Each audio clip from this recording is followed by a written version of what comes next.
আসসালামু আলাইকুম। সবাই কেমন আছেন? আশা করি সবাই ভালো আছেন। আজ আপনাদের জন্য নিয়ে এসেছি গল্পের তৃতীয় পর্ব। আশা করি গল্পটি আপনাদের ভালো লাগবে। তাহলে চলুন শুরু করা যাক। ওর প্রতিটা ছোঁয়া আমার শরীরে অনুভূতি বাড়িয়ে দিচ্ছে। ধীরে ধীরে আমরা দুজন মিলিত হলাম। বেশ কিছুক্ষণ সময় এভাবে কেটে গেল।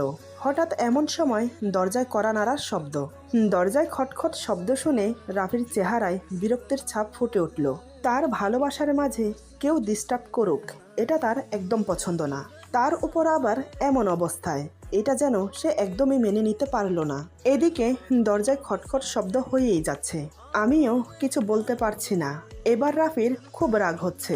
সে আমাকে বলে, এমন সময় কোন ফাজিল এসে দরজায় টকটক করছে বলো তো? ইচ্ছে করছে উঠে গিয়ে কানের নিচে দুটো মারি। আমি বললাম, বলতে তো পারলাম না কে এলো, তবে যে এসেছে তার মনে হয় বেশি তাড়া। রাফি বলে, পুরো মোডটাই খারাপ করে দিল। আমি বললাম, আমি দেখে আসছি। রাফি বলে, এই বলে সে আমার উপর থেকে নেমে কোমর অবধি পাতলা চাদর টেনে হেলান দিয়ে শুয়ে পড়ে।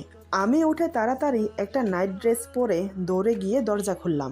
দরজা খুলে দেখি আর কেউ নয়, রাইসা এমন করে দরজা ধাক্কাচ্ছে। আমি কিছু বলার আগে সে আমাকে বলে, এতক্ষণ কি করছিলি আপু? সে কখন থেকে দরজা ধাক্কাচ্ছি? দরজা খোলার কোনো নামগন্ধই নেই। আমি বললাম, ও একটু চোখ লেগে এসেছিল। রাইসা বলে, ও তাই বল। আমি বললাম, কিন্তু তুই এত তাড়াতাড়ি চলে এলি যে? তুই তো বলেছিলি তোর আজ লেট হবে। রাইসা বলে, আর বলিস না, আমার এক বান্ধবী হঠাৎ অসুস্থ হয়ে পড়ে, তাই আজ আড্ডা ক্যান্সেল। এজন্য তাড়াতাড়ি বাড়িতে চলে এসেছি। রাইসার কথাগুলো আমার ঠিক হজম হলো না, কারণ স্বপ্নে রাইসা বলেছিল প্রত্যেক বৃহস্পতিবারে রাইসা আর রাফি দুজনে হোটেলে যায়, একসাথে সময় কাটিয়ে রাত 9টা কি 9:30টার দিকে বাসায় ফেরে। কিন্তু আজ সবে মাত্র 8টা। যত সম্ভব রাফি যায়নি বলে প্ল্যান ভেস্তে গেছে। আমার মুখে রহস্যময় একটা হাসি ফুটে উঠল। বেশ হয়েছে। আমাকে চুপচাপ ভাবতে দেখে রাইসা বলে, কিরে আপু, তুই আবার কি ভাবতে শুরু করলি? আমার কিন্তু প্রচুর খিদে পেয়েছে। আমি বললাম, তুই বরং ফ্রেশ হয়ে আয়, আমি খাবার বাড়ছি।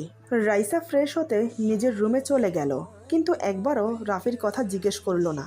এদিকে আমি রুমে যেতেই রাফি বলে, কে এসেছে গো? আমি বললাম, কে আবার? রাইসা। রাফি বলে, ও আজ এত তাড়াতাড়ি চলে এলো যে?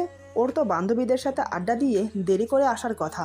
আমি বললাম, কিন্তু ওর এক বান্ধবী অসুস্থ হয়ে পড়ার কারণে তাড়াতাড়ি চলে এসেছে। রাফি এক রাশ বিরক্ত নিয়ে বলে, কাবাবের মধ্যে হাড্ডি তোমার ওই বোন এসেছে যখন আর একটু দেরি করে আসতে পারলো না? দিল তো ভালো মুহূর্তটাকে খারাপ করে।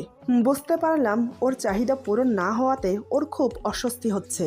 কিন্তু কথাগুলো কি সে কিছু আড়াল করার জন্য আমাকে শোনাচ্ছে, নাকি সত্যিই তার মনের কথা? যাই হোক, তবে আমিও ওদের বুঝতে দেব না যে আমি ওদের সন্দেহ করছি। তাই আমি এবার নিজেকে স্বাভাবিক করে ওর কাছে এসে ওর কপালে আলতো করে একটা চুমু দিয়ে বললাম, রাগ করছো কেন? এমনটা নয় তো যে তুমি আর আমি কোথাও চলে যাচ্ছি। সারা রাত তো পড়ে আছে নাকি? এবার ওঠো, ফ্রেশ হয়ে খেতে আসো। রাফি আর কিছু না বলে ফ্রেশ হয়ে খেতে বসলো। তারপর আমরা তিনজন একসাথে খেয়ে উঠলাম। রাইসা রুমে চলে যাচ্ছিল দেখে আমি ডেকে বললাম, ব্যাগপত্র গুছিয়ে নে, কাল সকালে তোকে হোস্টেলে দিয়ে আসবো। আমার কথা শুনে রাইসা রাফির দিকে তাকালো। রাফিও এক নজর রাইসার দিকে তাকিয়ে রুমে চলে গেল। রাইসা ঠিক আছে বলে সেও রুমে চলে গেল। কিন্তু রাফি একটিবারের জন্য আমাকে জিজ্ঞেস করলো না যে আমি হঠাৎ এমন সিদ্ধান্ত কেন নিলাম। তবে আমার এই সিদ্ধান্ত রাফিকে মনে মনে অনেক ভাবাচ্ছে, কারণ এই 2 বছর রাইসা আমাদের এখানে থেকে পড়াশোনা করছে, সব খরচ রাফি দিচ্ছে। এই নিয়ে আমি কখনো আপত্তি করিনি, এমনকি সেও কখনো আপত্তি করেনি। সব কিছু তো ঠিক চলছিল, কিন্তু ওই যে আমার স্বপ্নটা আমাকে বাধ্য করেছে সব কিছু করতে।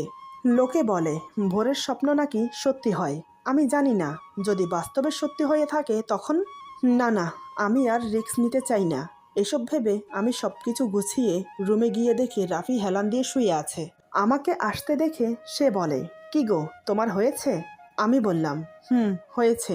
আমি ওর পাশে বসে ওকে বললাম, তোমার সাথে আমার কিছু কথা আছে। রাফি বলে, কি কথা বলো? আমি বললাম, আসলে আমি আবার পড়াশোনা শুরু করতে চাই। আমার কথা শুনে সে খুব অবাক হলো। বিয়ের এতগুলো বছর কেটে যাওয়ার পর হঠাৎ কেন আমি পড়াশোনা করতে চাইছি, এটা কোনোভাবেই মাথায় আসছে না ওর। সে আমার দিকে অপলক্ষীনভাবে তাকিয়ে আছে। আমি বললাম, কি হলো? অমন করে তাকিয়ে কি দেখছো? কথা বলছো না যে? আমার কথায় যেন ওর ধ্যানভঙ্গ হলো। রাফি এবার উঠে বসে পেছন থেকে আমার গলা জড়িয়ে ধরে আমার ঘাড়ে একটা কিস করে বলে, তুমি পড়াশোনা করতে চাও সেটা তো ভালো কথা। আমি কি কখনো তোমাকে কোনো কিছুতে না করেছি? তা আমার বউটা কোন কলেজে ভর্তি হবে শুনি?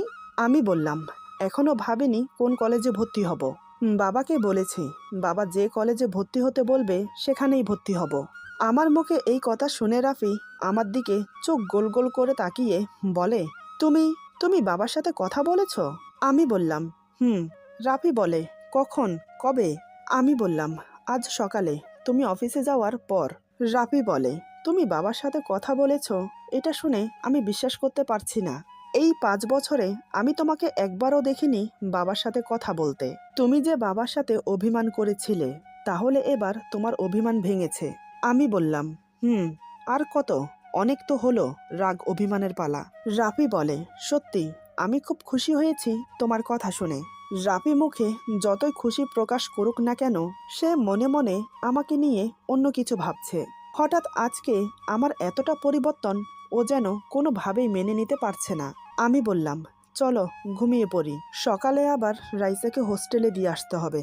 আমার কথা শুনে রাফি আমার গলা আরো শক্ত করে জড়িয়ে ধরে বলে, এত তাড়াতাড়ি তো ঘুম আসবে না আমার। আমি বললাম, কেন, তোমার আবার কি কাজ আছে? রাফি আমার ঘাড়ের কাছে মুখ গুজে নাক ঘষতে ঘষতে বলে, কেন, তুমি জানো না সন্ধ্যার কাজটা যে আধুরা রয়ে গেল, মনে নেই? ওর কথা শুনে আমি লজ্জা পেয়ে বললাম, তুমিও না সেই আগের মতোই থেকে গেলে। রাফি বলে, আর তুমি বুঝি বদলে গেছো? তুমিও তো ঠিক আগের মতোই আছো। এই বলে সে আমার ঘাড়ে গলায় পাগলের মতো চুমু খেতে লাগলো। ধীরে ধীরে বুকের উপর হাত দিয়ে নাইট ড্রেসের বাঁধনটা এক টানে খুলে দিল। অমনি নাইট ড্রেসটা কাঁধের 2 সাইড দিয়ে গলে কোমরের কাছে এসে আটকে রইল। এক টানে নিজের টি শার্ট খুলে আমাকে উন্মুক্ত বুকে জড়িয়ে নিল। শরীরের প্রত্যেকটা অঙ্গে অঙ্গে ভালোবাসার ছোঁয়া ভরিয়ে দিতে লাগলো। সে এক অন্যরকম অনুভূতি। তারপর আমরা আমাদের আধুরা কাজটা সম্পূর্ণ করে একে অপরকে জড়িয়ে ধরে ঘুমিয়ে পড়লাম। সকালে ঘুম থেকে উঠে ফ্রেশ হয়ে সবার জন্য নাস্তা বানালাম। তারপর একসাথে খেয়ে রাইসাকে হোস্টেলে ছাড়ার জন্য গাড়িতে উঠে বসলাম। গাড়ি বলতে রাফির গাড়ি না, একটা ট্যাক্সি বুক করে ওকে নিয়ে বসলাম। রাফি অনেকবার বলেছিল যে সে আমাদের হোস্টেল অবধি ছেড়ে দেবে, কিন্তু আমি তার মুখের উপর না করে দিয়েছি। তাতেই সে চুপ হয়ে গেল। তারপর আমি রাইসাকে তার জন্য নির্ধারিত করা হোস্টেলে পৌঁছে দিয়ে হোস্টেলের লেডি ম্যানেজারের সাথে কথা বলে আবার বাসায় ফিরে এলাম। কিন্তু আমার মনের খচখচানি এখনও যায়নি। রাইসাকে হোস্টেলে দিয়ে এসেও আমার মন শান্ত হচ্ছে না, কারণ ওরা চাইলেই ফোনে যোগাযোগ করতে পারবে। এমনকি রাফি গিয়ে রাইসার সাথে দেখা করে আসতে পারে। এদিকে আমার বোন রাইসা, অন্যদিকে অফিসে নিতু, দুজনেই যেন আমার গলায় কাটা হয়ে আটকে আছে। আরও একটা বিষয় নিয়ে ভাবা দরকার। এই 5 বছরে আমি বাচ্চা নিতে অনেকবার ট্রাই করেছি, কিন্তু রাফি কোনো দিনও বাচ্চা নেওয়ার কথা বলেনি। কেন? বরং আমি ওকে প্রেশার দিয়েছি বাচ্চা নেওয়ার কথা বলে, কিন্তু সে বারবার একটা কথাই বলে, এত তাড়াহুড়ো কিসের? বাচ্চা নেওয়ার সময় হলেই বাচ্চা নেব। এর মধ্যে তার উদ্দেশ্য কি? প্রতিদিন কিসের মেডিসিন আমাকে খেতে দেয়? বিয়ে হওয়ার পর থেকে দেখছি প্রত্যেক 6 মাস অন্তর অন্তর একটা করে ইঞ্জেকশন দিয়ে নিয়ে আসে। কিসের ইঞ্জেকশন এগুলো? বললেই বলে, ও কিছু না, তুমি অনেক দুর্বল। তাই ডাক্তার বলেছে যতদিন না তোমার দুর্বলতা যাচ্ছে ততদিন 6 মাস অন্তর অন্তর একটা করে ইঞ্জেকশন মারতে হবে। আচ্ছা, মানুষের দুর্বলতা কি 5 বছর ধরে থাকে? আমি তো পরিপূর্ণ সুস্থ, পুরো সংসার নিজের হাতে সামালছি। রাফির সবকিছু দেখাশোনা আমি করি, শারীরিক মিলনের দিক দিয়েও কোনো অপূর্ণ রাখেনি। তাহলে দুর্বলতা কিসে? নাকি আমার বাচ্চা না হওয়ার জন্য এই মেডিসিন আর ইঞ্জেকশন দেওয়া হচ্ছে আমাকে? না, এভাবে চলতে দেওয়া যায় না। যদি সত্যি এমন কিছু হয়ে থাকে তাহলে তো আমি কোনোদিনও মা হতে পারবো না। এই তো আর 1 সপ্তাহ পরে আবার আমাকে ডাক্তারের কাছে নিয়ে যাবে চেক আপ ও ইঞ্জেকশন মারার জন্য। তখন আমি ডাক্তারকে জিজ্ঞেস করব। এদিকে রাফি অফিসে গিয়ে রাইসাকে ফোন দিল। ফোনের স্ক্রিনে রাফির কল দেখে রাইসা তাড়াতাড়ি রিসিভ করলো। রাফি বলে, কেমন আছো? রাইসা বলে, আর কেমন আছো জিজ্ঞেস করছো তুমি? হঠাৎ আপুর যে কি হলো বুঝতেই পারলাম না। জোর জবরদস্তি করে হোস্টেলে উঠিয়ে দিল। কেন এমন করলো? তুমি কি কিছু জানো? রাফি বলে, সত্যি বলতে রাইসা, আমি কিছুই জানি না। ওর মনে যা আসছে তাই করছে। তোমাকে বলেছে কি না আমি জানি না। কাল রাতে খাওয়া দাওয়ার পর রুমে এসে হঠাৎ সে আমাকে বলে সে নাকি আবার পড়াশোনা শুরু করবে। সত্যি বলতে আমি তো ওর কথা শুনে একদম অবাক হয়ে গেছি। বিয়ের এতগুলো বছর পর পড়াশোনা করতে চাইছে, কেমন আজীব লাগছে না? রাইসা অবাক হয়ে বলে, বলো কি? আমি তো জানি না, আপু তো আমাকে কিছু বলেনি। আচ্ছা, কি হচ্ছে এসব বলো তো? কেমন যেন সব গুলিয়ে যাচ্ছে। রাফি বলে, জানি না, আমি কিচ্ছু জানি না। আমি তো শুধু ভয়ে আছি আমার প্ল্যান না ভেস্তে যায়। যেটা আমি গোপন করে এসেছি সেটা কোনোভাবে ও জেনে না যায়। যদি একবার জেনে যায় তাহলে কি হবে বুঝতে পারছো? রাইসা বলে, সত্যি কখনো চাপা থাকে না। তুমি নিশ্চয়ই জানো, এখন না হলেও এক যুগ পরে হলেও সবকিছু কিন্তু সামনে আসবে। রাফি বলে, তার জন্যই তো এত পরিকল্পনা। সত্যি বলতে তোমার সঙ্গ না পেলে আমি কিছুই করতে পারতাম না। তুমি যেভাবে আমাকে বোঝো হয়তো এই পৃথিবীর কেউ আমাকে তেমন বোঝে না। রাইসা বলে, হয়েছে, আর তেল মালিশ করতে হবে না। এখন বলো সামনের প্ল্যান কি? রাফি বলে, আগে আমরা প্রত্যেক বৃহস্পতিবারে এক হতাম। এখন যখন তুমি হোস্টেলে চলে গেছো তাই আমরা মাসে অন্তত একবার মিলিত হব। রাইসা, তোমার পরামর্শ, তোমার সঙ্গ আমার চাই। তা না হলে যে আমি একা হয়ে যাব, বুঝতে পারছো তুমি? রাইসা বলে, আগামী সপ্তাহে আপুকে হসপিটালে নিয়ে যাবে তাই না? রাফি বলে, কিন্তু ভয় হচ্ছে। রাইসা বলে, টেনশন করো না, আর মাত্র একটা ইঞ্জেকশন, তারপরেই তো সবকিছুর সমাধান। তোমার আর আমার কোনো টেনশন থাকবে না। তুমি শুধু ডাক্তারের সাথে আগে একবার কথা বলে নিও, তাহলেই হবে, ব্যাস। আর কিছু? রাফি বলে, না, আপাতত তেমন কিছু নেই আর, তবে তোমাকে খুব মিস করব। রাইসা বলে, আমিও। তারপর রাফি ফোন রেখে দেয়। ফোন রাখার সাথে সাথে নিতু কেবিনে প্রবেশ করে। নিতু বলে, কি ব্যাপার, আজকাল দেখছি তুমি খুব মনমরা হয়ে থাকো। কি হয়েছে, কোনো সমস্যা? রাফি বলে, না, তেমন কিছু না। তুমি কি আমার প্রমোশনের ব্যাপারে বসের সাথে কথা বলেছো? নিতু বলে, বলেছি বই কি। ওই বুড়ো ফাজিলটা খুবই চালাক। বলে কি না আমাকে এক রাত তার সাথে কাটাতে হবে, তবেই সে তোমাকে প্রমোশন দেবে। রাফি অবাক হয়ে গেল ওর কথা শুনে। নিতু এসে পেছন থেকে রাফির গলা জড়িয়ে ধরে বলে, তুমি শুধু একবার অনুমতি দাও, আমি তোমার প্রমোশনের ব্যবস্থা করে দিচ্ছি। ভাগ্যক্রমে আমিও সেখানে উপস্থিত ছিলাম, কারণ বাসায় এসে আমার কেমন যেন অস্বস্তি শুরু হলো। বারবার কেন জানি মনে হচ্ছিল একবার অফিসে গিয়ে দেখা দরকার। রাফি অফিসে আছে নাকি আমার পেছনে পেছনে রাইসার সাথে দেখা করতে গেছে, তাই মূলত আমার অফিসে আসা। কিন্তু একই, এখানে তো দেখছি অন্য কিছু। প্রথম থেকে ওদের কি কথা হচ্ছিল আমি জানি না, আমি শুধু লাস্টের প্রমোশন করিয়ে দিচ্ছি কথাটা শুনেছি। আর নিতু রাফির গলা জড়িয়ে ধরে আছে। এইসব দেখে তো আমার মাথায় রক্ত উঠে গেল। তাহলে কোনো কিছুই মিথ্যা না, সব সত্যি। আমার স্বপ্ন, আমার সন্দেহ সবই সত্যি। এদিকে আমার রাগে ঘৃণায় পুরো শরীর থরথর করে কাঁপছে। রাফি আমার সাথে চিট করছে, কিন্তু কেন? আমি ওকে বাচ্চা দিতে পারছি না বলে তাই? কিন্তু বাচ্চা তো ওই নিতে চাইছে না, পরে পরে বলে 5 বছর কাটিয়ে দিয়েছে। তাহলে কি আমি ওর ভালোবাসার যোগ্য না?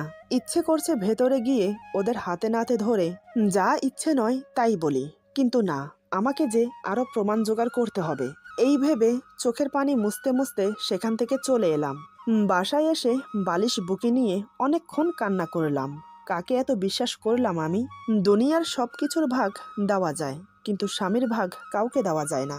প্রতিদিনের মতো দুপুর 2টার দিকে রাফি আমাকে ফোন করে বলে, আমার বউটা খাবার খেয়েছে। আমি তো অবাক, আজ সত্যি অবাক লাগছে। ধোঁকা দেওয়ার পরেও এতটা স্বাভাবিক কিভাবে থাকতে পারে? আমি কোনো রকম নিজেকে সামলে বললাম, না, এখন খাবো। রাফি বলে, তাহলে লক্ষ্মীটি, আর দেরি কেন? আমি লাইনে আছি, তুমি খেতে বসো। ওর কথাগুলো শুনে কলিজাটা যেন ছিঁড়ে যাচ্ছে। দলা পাকিয়ে কিছু একটা যেন গলার কাছে এসে আটকে আছে। চোখ বন্ধ করে নিঃশব্দে কেঁদে ফেললাম। আমাকে চুপ দেখে রাফি বলে, কি হলো, ওঠো, তাড়াতাড়ি খেতে বসো। আজ যেটা নিজের চোখে দেখলাম, এটা দেখার পরেও কি আমার গলা দিয়ে খাবার নামবে? আমি বললাম, এই বলে চুপচাপ একটা প্লেটে খাবার নিয়ে খেতে বসলাম। তারপর ও ফোন রেখে দিল। রাফি ফোন রাখতেই আমি ডুকরে কেঁদে উঠলাম। মনে মনে বললাম, সত্যি হয়ে যাচ্ছে, সব সত্যি হয়ে যাচ্ছে। আমার সাথেই কেন এমন হচ্ছে? কিছু একটা মনে হতেই চোখের পানি মুছে বললাম, না, আমাকে যে আরো অনেক কিছু জানতে হবে। এত তাড়াতাড়ি ভেঙে পড়লে চলবে না। এটা যখন সত্যি হয়েছে, তাহলে রাইসার সাথে রাফির ওইটাও সত্যি হবে। আমাকে এখন পুরো দমে ওর পিছনে লেগে থাকতে হবে। কাল আমি আবার অফিসে যাব দারোয়ানের সাথে কথা বলতে, কারণ অফিসের দারোয়ানদের কাছেই অফিসের ভেতরের সব তথ্য পাওয়া যায়। এই ভেবে নিজেকে স্বাভাবিক করে নিলাম। এত সহজে ভেঙে পড়লে যে চলবে না। ও আসার আগে যা করার করতে হবে। আজ ওকে এমন একটা সারপ্রাইজ দেব যেটা ও ভাবতেই পারবে না। এসব ভেবে হ্যান্ডব্যাগ কাঁধে ঝুলিয়ে আবার বেরিয়ে পড়লাম। সন্ধ্যার বেশ কিছুক্ষণ আগে বাসায় ফিরে এলাম, কারণ সন্ধ্যার পরপরই রাফি চলে আসবে। তাই এদিকে রাফি অফিসের কাজ শেষ করে বের হবার সময় অফিসের ভেতরের একজন গার্ড বলে, স্যার স্যার, একটা কথা আছে, একটু দাঁড়ান। গার্ডের কথা শুনে রাফি দাঁড়িয়ে গেল। গার্ড এসে বলে, স্যার, আজ ভাবি এসেছিল। রাফি একটু অবাক হয়ে বলে, ভাবি? কোন ভাবি? গার্ড বলে, আরে স্যার, আপনার ওয়াইফ। কথাটা শুনে রাফি চমকে ওঠে। রাফি ব্যস্ত হয়ে বলে, তোমাদের ভাবি কয়টা বাজে এসেছিল? গার্ড বলে, আপনিও না স্যার, ভাবি আপনার সাথে দেখা করতে এসেছিল। আর আপনি নিজেও জানেন না কয়টা বাজে এসেছিল?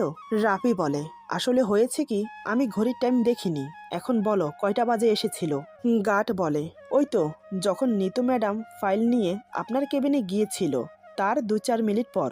এটা শুনে তো রাফি আরো ঘাবড়ে গেল। এবার রাফি ঘামতে শুরু করলো। রাফি আমতা আমতা করে বলে, তো তুমি শিওর তো যে ওই সময় তোমার ভাবি এসেছিল? গার্ড বলে, আরে স্যার, আপনি তো জানেন আমার কাজ কি, সর্বক্ষণ এই করিডোরের সবকিছু চেক করা আর কার কি লাগে সেটা দেখা। যখন ভাবি এসেছিল তখন আমি ওই যে ওইখানকার একটা লাইট ঠিক করছিলাম, তাই আমার ভুল হতেই পারে না। কেন স্যার, কোনো সমস্যা? রাফি বলে, না, কোনো সমস্যা না, তুমি তোমার কাজে যাও। আর অসংখ্য ধন্যবাদ তোমাকে বলার জন্য। কিন্তু এদিকে ভেতরে ভেতরে রাফি ঘাবড়ে আছে। যদি ওই সময় আমি অফিসের করিডোরে থাকি, তাহলে নিশ্চয়ই নিতুর সাথে আমাকে দেখেছে, তাই হয়তো আমার সাথে দেখা না করে চলে গেছে। জানি না আজ ঘরে গেলে কি হবে, কিভাবে ওকে বোঝাবো, কিভাবে ওকে সামলাবো। এতক্ষণে হয়তো কান্নাকাটি করে নিজের হাল খারাপ করে ফেলেছে। মনে একরাশ ভয় আর দুশ্চিন্তা নিয়ে রাফি বাসায় আসে। দরজার কাছে দাঁড়িয়ে কাপা কাপা হাতে কলিং বেল প্রেস করে।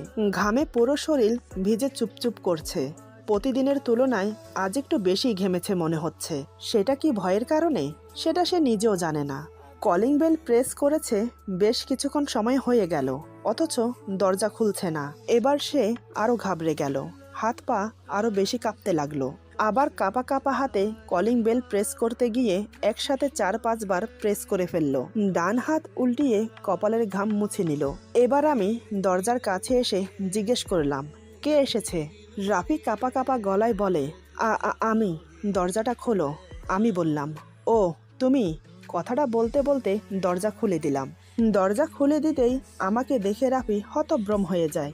আমাকে দেখতে দেখতে ওর হাত থেকে কখন যে ব্যাগ ছুটে নিচে পড়ে যায় সেটা সে বুঝতেই পারলো না। ও যেন ভাবতে পারেনি বাসায় এসে এমন কিছু দেখবে। ভাবা তো দূর, কখনো স্বপ্নেও ভাবতে পারেনি এই জীবনে আমাকে এভাবে দেখবে। আমাকে দেখে যেন ওর চোখ ধাঁধিয়ে গেছে। আসলে আজ বিকেলে আমি ঘর থেকে বেরিয়ে পার্লারে গিয়েছিলাম নিজেকে একটু তৈরি করতে। এমনিতে আমি কিন্তু কম সুন্দরী নই, আমার সৌন্দর্য ফোটাতে মেকআপের প্রয়োজন হয় না।